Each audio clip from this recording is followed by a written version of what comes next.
আমি অত দূর পর্যন্ত এখনো চিন্তা করছি না, কারণ যেহেতু আমাকে ১ বছরের জন্য দায়িত্ব দেওয়া হয়েছে, ১ বছরের ভিতরে যতগুলো ম্যাচ আছে এবং বাংলাদেশকে একটা জায়গায় নিয়ে যাওয়ার জন্য, কারণ আমাকে যখন ক্যাপ্টেন্সি দেওয়া হয়েছিল তখন আমাদের টিমের পজিশন ছিল কত?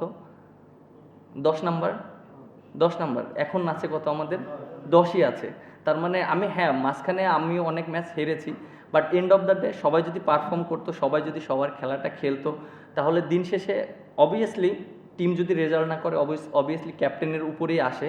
বাট টিম যখন ভালো খেলে তখন কিন্তু অবশ্যই টিমের সবাই একত্রিত খেলেছে বলে পারফরমেন্স হচ্ছে। বাট এটা আমি চিন্তা করছি না, কারণ ক্যাপ্টেন্সি যে আমি অনেক দূর করতে হবে, অনেক বেশি করতে হবে, এরকম কোনো কিছু না। এই ক্যাপ্টেন হয়তো আজকে আমি আছি, আমার জায়গা থেকে আরেকজন আসবে, বা দিন শেষে কিন্তু বাংলাদেশ, আমরা বাংলাদেশের হয়ে খেলছি এবং বাংলাদেশকে একটা জায়গায় নিয়ে যেতে চাই, এটাই হলো আমাদের লক্ষ্য।